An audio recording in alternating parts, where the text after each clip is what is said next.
Welcome to the Leadership and Learning Podcast with Dr. JBT, where we dive deep into the art of leadership for emerging and advancing leaders. Whether you're just starting out or looking to sharpen your skills, this podcast is your go-to resource. We'll explore real-world scenarios, actionable solutions, and expert advice with insights drawn from Dr. JBT's own experiences and interviews with seasoned leaders. If you're serious about growing as a leader, you've come to the right place. Hi, welcome back to Leadership and Learning with Dr. JBT. In a recent episode, I spoke about issues that impact motivation in the workplace. And today I want to focus on how do we mitigate some of those organizational and job issues and actually lean into some motivational theories that are around what motivates people in the workplace. More specifically, I want to talk about career mapping for your team members. Now, I have to admit that I often hear people challenge whether or not I should really be providing career counseling to my team members. And I totally get it. It doesn't align with our stereotypical boss image. However, I have found that for me personally, the biggest mistake leaders have made with leading me is that they did not ask about my career aspirations. I even shared in an exit interview a few years back that they should be providing career coaching techniques to leaders. Had my boss at the time taken the time to find out about my career aspirations, maybe they could have kept me. Maybe there was a need in the organization that I could have stepped in and filled. But at the very least, they would not have been surprised when I left. So I personally love talking with employees about their career aspirations. And I don't feel upset that they don't want to stay with me forever. Okay. And I don't feel hurt that they want to grow in their career. And I definitely do not get territorial and keep their talents hidden from others. In fact, one place I worked, my team was known across the organization as a go-to place to hire good talent. So yeah, it meant I had turnover and not but here. Yes, it meant I had turnover and it meant that I got a front row seat to people's career advancement. So hear me now. If you are a leader and you do not want to see your people thrive and grow, can you do us all a favor and get out of the business of being a leader? Because leaders today must, not just should, but must find great joy in watching their team members grow and thrive, even if it means they leave. So again, if you're a leader that does not want to see your people thrive and grow, get out of the business of being a leader.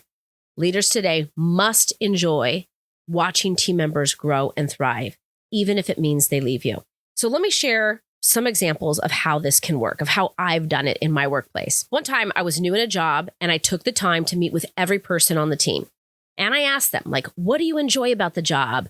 Why do you stay in the job? And ultimately, what were their career aspirations? Because I knew I had a few missing roles on the team and I wondered if there was anyone that I had that could step into one of these roles. So in one of my conversations, one of my top performers shared with me that she wanted to make a career shift. Now, I knew she was a top performer. Everyone had told me that. I had looked at the data. It was clear she was a top performer. So I went into this conversation very seriously. I needed to keep her on my team. But she wanted to make a shift into training and development. She loved training others and really felt that that was her calling. And there was my aha moment, a win-win. I needed a trainer.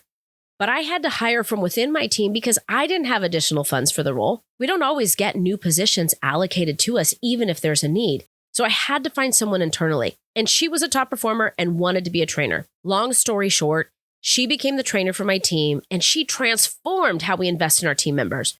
From the moment they're hired, through onboarding, through continuous learning and development. If I hadn't asked about her career aspirations, I could have missed a huge opportunity.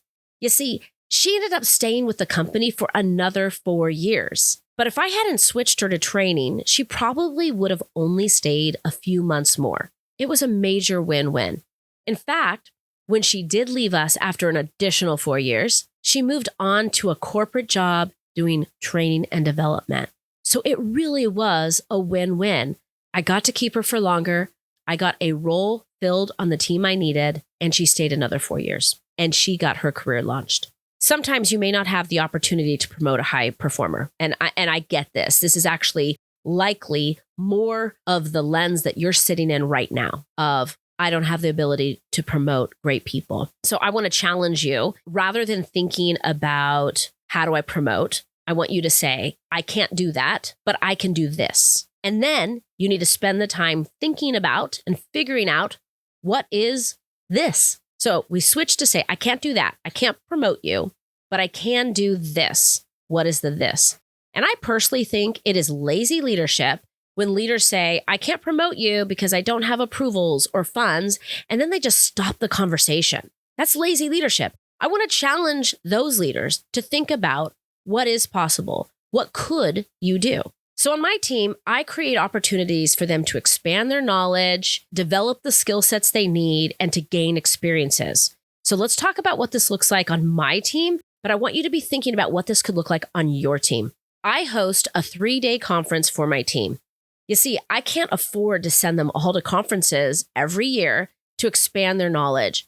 So I use this conference as a way for them to learn. It started out as a 1-day, but it's grown over time. And you may think, I can't even do a 1-day. Maybe you can only do a 2-hour session. You have to find what works in your environment, but be committed to investing in their learning and expanding their knowledge. I build out most of the content. And here's a few of our topics. 1 year, I focused on diversity and belonging, and I bought a simulation online for us to experience what does it mean to be in a diverse environment, and we debriefed it. And it was eye-opening for many, but I bought the simulation.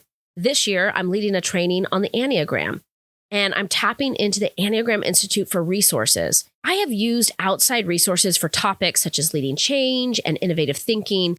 You don't have to come up with it all on your own. There are plenty of resources you can purchase to help guide that learning.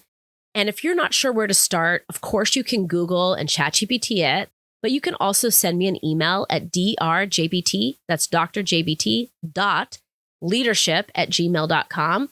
If you have a topic you are interested in and you don't know where to begin, feel free to send me an email. So at the same conference, I invite people to lead workshops for their peers. And this is an avenue for so much opportunity, okay? First, they get to improve their presentation skills. Leaders have to know how to present, and now they're gaining experience and practice at honing in on that skill. It also allows them to add it to their resume and to their LinkedIn. And again, my focus is I know I can't keep them forever, but if I can keep them a little bit longer because I'm invested in their career, then I can create a win-win for me and for them, for the organization and for them in their career. I even go as far as sharing their presentation on LinkedIn so they get more visibility about what they are doing. I know this means that there are recruiters out there looking at my team members. That's okay. Let that be okay. Sometimes I have team members lead meetings in my absence. This gives them opportunities to develop skills such as facilitating a meeting. And as leaders know, we do this a lot. Let's give them that experience on how to lead. Don't cancel it the next time you're on vacation or out sick. Tag one of your team members, put them in, and let them lead that meeting. Let them gain that experience.